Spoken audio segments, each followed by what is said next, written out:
বিনিয়োগকারী বন্ধুরা, আসসালামু আলাইকুম। আশা করি আপনারা ভালো আছেন। আজকে ইন্স্যুরেন্স সেক্টর আলহামদুলিল্লাহ এক্সপেক্টেড একটা মুভমেন্ট দিল। এখন টেকনিক্যাল বিচারে আগামীকালও ইন্স্যুরেন্সের একটা বুলিশ মোমেন্টাম দরকার বা বুলিশ মুভমেন্ট দরকার। এখন দেখা যাক ইন্স্যুরেন্স কালকে কি করে।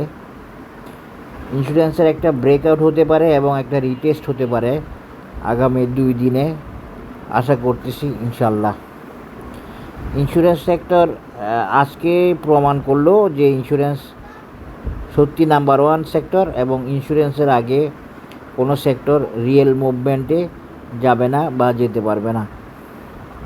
এই অ্যানালিসিসটা আমি অনেক দিন বলে আসতেছি আপনাদের সাথে, প্রায় 3 মাস আগে থেকে। যখন অন্যান্য সেক্টর আগায় এই করে, আমি রেগুলার বলছি যে ইন্স্যুরেন্স টেকনিক্যালি সবচেয়ে সাউন্ড লেভেলে আছে বা সবচেয়ে ভালো করার মধ্যে সবচেয়ে আগানো আছে, নাম্বার 1 পজিশনে আছে। এটা আমি বলছি। আলহামদুলিল্লাহ, আল্লাহর কাছে শুকরিয়া যে এটা ওকে হয়েছে। আলহামদুলিল্লাহ, আল্লাহু আকবার। এখন আসেন ইন্স্যুরেন্সের ধারাবাহিক অ্যানালিসিস দিতে গিয়ে আমি এখন আপনাদের সাথে সেন্ট্রাল ইন্স্যুরেন্সের একটা অ্যানালিসিস দিব। এই ইন্স্যুরেন্সটা নিয়ে কেউ একটু হতাশ আছে। তো আমি যেদিন হতাশ হওয়া লোকদের জন্য অ্যানালিসিস দিই, দেখা যায় কি তারপরের দিনই আলহামদুলিল্লাহ শেয়ারটা বুলিশ হয়, বুম হয়, ভালো করা শুরু করে। তো আজকেও আমি সেন্ট্রাল ইন্স্যুরেন্সটা দিব, একটু অন্যভাবে একটা অ্যানালিসিস দেওয়ার চেষ্টা করব, নতুন প্যাটার্নে। তার আগে আমি সেন্ট্রাল ইন্স্যুরেন্সের এই প্রেজেন্ট পজিশনটা একটু শেয়ার করি আপনাদের সাথে। শেয়ারটা আসলে অনেক বুলিশ। এই শেয়ারটা আমার কাছে মনে হয়েছে যে এটাতে স্মার্ট মানি আছে এবং এটার এই স্মার্ট মানি কি আসলেই চাইলে বুম হয় না। টেকনিক্যালি ওকে হওয়ার পরেই স্মার্ট মানির ইফেক্ট বা কার্যকারিতা বা ভূমিকা দেখা যায়। দেখেন, সেন্ট্রাল ফার্মা এখন ইচিমোকুতে বাই সিগনালে আছে এবং ইচিমোকুর সাপোর্ট লেভেলে আছে, কুজেনসেনের সাপোর্টে আছে। ফিউচার ক্লাউড কিন্তু রেড।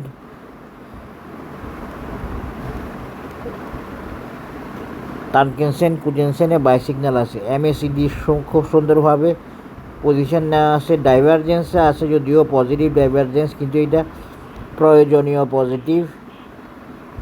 এটা খুব সুন্দর পজিশন বলবো আমি, এমএসিডির পজিশন। এরপরে আমরা যদি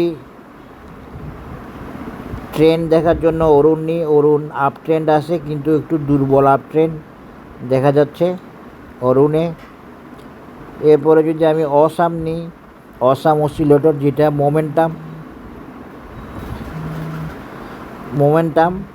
মোমেন্টাম দেখায়, সেটাতে দেখেন অলরেডি বাই সিগন্যাল পজিটিভ সাইডে চলে আসছে। গ্রিন হিস্টোগ্রাম বা গ্রিন বার পজিটিভ সাইডে পজিটিভ মোমেন্টাম বা বুলিশ মোমেন্টাম শো করতেছে, মানে অসাম অসিলেটর ওকে আছে।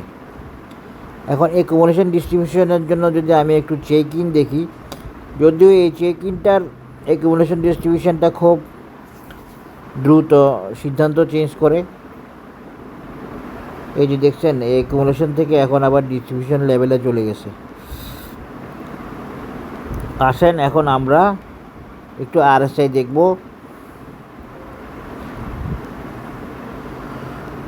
বাজারে কে কী অ্যানালিসিস দিচ্ছে আমার দরকার নাই, আমি আমার অ্যানালিসিসে আসি, আমি আমার সাজেশানে আসি, আমি আমার নিজস্ব দখল থেকে বলতেছি। এই আরএসআই খুব সুন্দরভাবে 50 সাপোর্ট লেভেলে আছে। অসাম অসিলেটর এই সেন্ট্রাল ইন্স্যুরেন্সের প্রবলেমটা কোথায় আমি আপনাদেরকে একটু দেখাবো। যে কারণে সেন্ট্রাল ইন্স্যুরেন্স যারা এটা নিয়ে হোল্ড করতেছে তাদেরকে একটু পেইন দিচ্ছে, সেটা হলো সেন্ট্রাল ইন্স্যুরেন্স এই যে উইকলি চার্টে এই জায়গাতে কনসলিডেশন করতেছে বা কনসলিডেশনে আছে এই জায়গাতে। এর চেয়ে বেশি ইম্পর্টেন্ট যেটা বেশি ভোগানোর মূল কারণ সেটা হলো অসাম অসিলেটরের মান্থলি চার্ট। মান্থলি চার্টের এই জটিল জায়গাটা পার হইতে এখনও পারে নাই। দেখেন কয়টা মাস হয়ে গেল, 1 2 3 4 5 6 7 8, এখন 9 মাস চলতেছে এই জায়গাতে কনসলিডেশন শেষ করে অসাম এই সেন্ট্রাল ইন্স্যুরেন্স উঠে আসতে পারে নাই। তাহলে কি পারবে না? সামনে পারবে। টাইম অনেকটুকু কাভার হয়ে আছে। এই কনসলিডেশনটা হচ্ছে সবচেয়ে ভাইটাল কনসলিডেশন, এটা থেকে পার পাওয়া একটু কঠিন।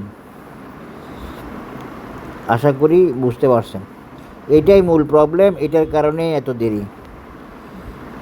এখন আসেন অসাম সেন্ট্রাল ইন্স্যুরেন্সের আমরা একটা মেজারমেন্ট দিব, যে মেজারমেন্টটা আমি একটা নতুন প্যাটার্নে দেওয়ার চেষ্টা করব। আশা করি আপনাদের কাজে লাগবে, দেখতে থাকেন ইনশাল্লাহ।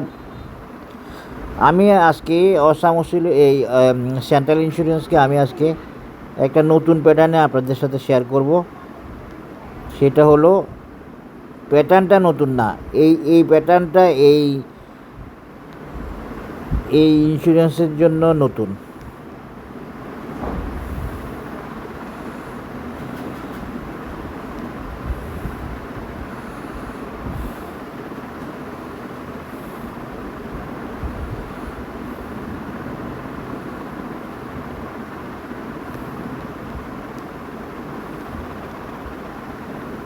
দেখেন এটা হতে পারে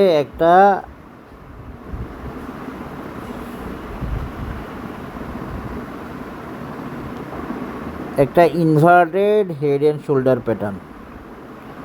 inverted head and shoulder pattern central insurance.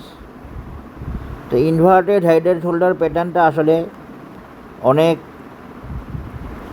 নির্ভরযোগ্য একটা প্যাটার্ন, যে প্যাটার্নটার সাকসেস রেট 80+% বা 83-84% লেভেলের।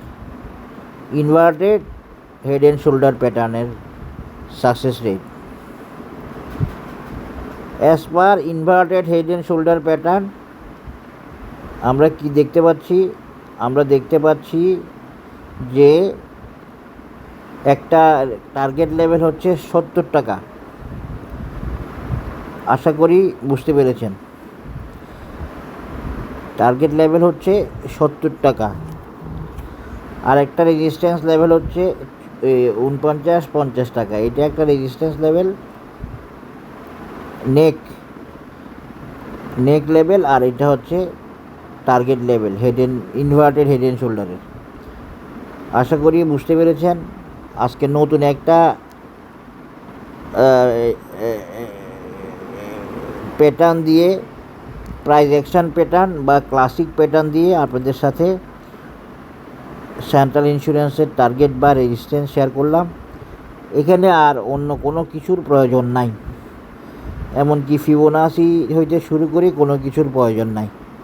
এরপরেও যদি আমি ফিবোনাসি একটা টানার চেষ্টা করি, তাহলে ফিবোনাসি কি বলে? ফিবোনাসি বলতেছে একটা রেজিস্ট্যান্স লেভেল 64 টাকা লেভেল, যেখানে আগে দুইটা প্রাইস টপ আছে। তো এইটাও থাকলো আপনাদের জন্য, একটা 64 টাকা আর একটা 70 টাকা। এই 64 টাকাকে এই লেভেল ধরলেই হয়ে যাচ্ছে। এখানে দুইটা টপ আছে না, এই দুইটা টপের লেভেল ধরলে হয়ে যাচ্ছে।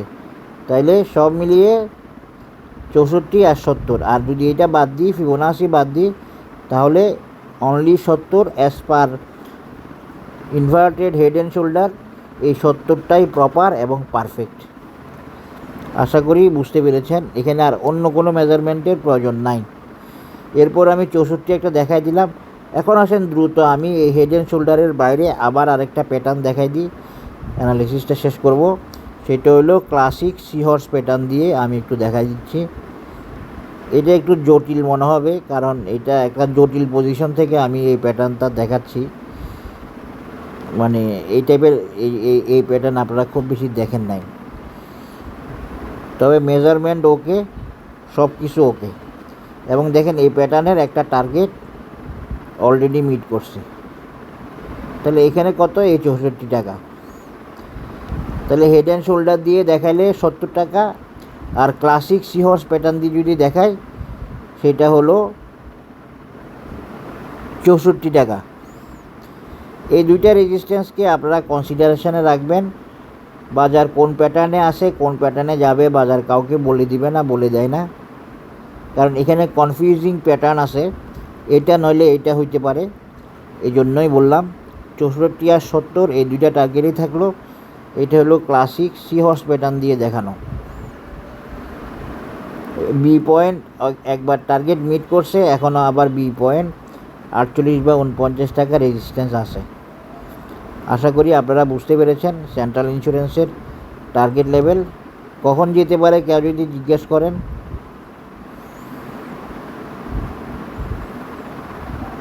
বলাটা কঠিন।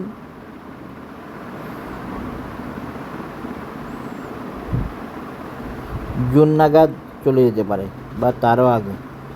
জুনও নেওয়ার কথা না, আসলে মে মাস নাগাদ চলে যেতে পারে টার্গেট লেভেলে।